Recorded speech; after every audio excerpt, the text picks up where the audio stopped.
برای بچه همخوابگی پیش از توی کتی دختر это нормально. برای دختر چی؟ Нет, это не нормально. بچه صورتای بیمانش روی کدگی هسته؟ تو چی روی کدگی؟ نه. یگان با؟ نه. سوز فکر. السلام علیکم و رحمت الله و برکاته. شنیدید اینها چی میگویند؟ حالا من دوام نوار را به سببهای اخلاقی قطع کردم و الا حیران میشدید. این یکی از صدها نوار بلاگرهای فاسق تاجیک است که برادران و خواهران ما را به بی‌حیایی میکشانند. ای وای که از یک سو ریب سرایان و سرایندگان و از سوی دیگر حجونگاران و بلاگرهای تاجیک امت محمدی را به بی‌حیایی کشانده ایستاده اند. پناه به خداوند. متاسفانه جوانان امروز که دعوای مسلمانی می کنند این گونه فاسقان را دستگیری می کنند. واقعا بلاگرهای وجود دارند که کار و بارشان ترغیبات زنا و فحشا است، چی مردان و چی زنانشان. نمی خواهم کسی از آنها را نام ببرم. شما خوب آنها را می شناسید. به این فاسقان نظر کنید که چی می گویند.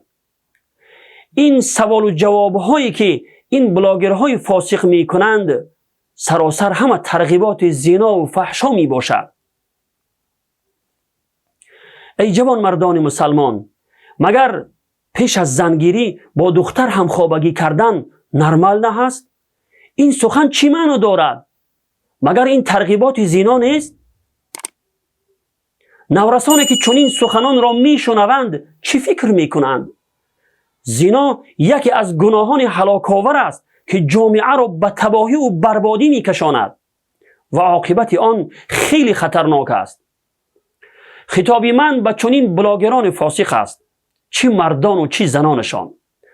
به هر یک ریبسرا و سراینده و به هر یک حجونگار است. از الله مقتدر بترسید و بیش از این در بین امت محمدی بی‌حیایی را پهن نکنید. به خاطر 2 تنگ پول یوتیوب آخرت خود را برباد ندهید.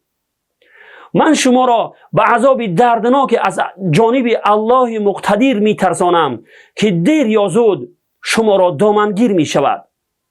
ببینید کسانی که فقط دوست داشتند که بی‌حیایی در بین مؤمنان پهن شود، الله متعال آنها را به عذاب دردناک در دنیا و آخرت وعده کرد. پس شما که خود بی‌حیایی را در بین امت پهن کرده ایستاده اید، نمی ترسید که عذاب خداوند شما را دامنگیر شود؟ به آیات 19 سوره نور یک نظر اندازید.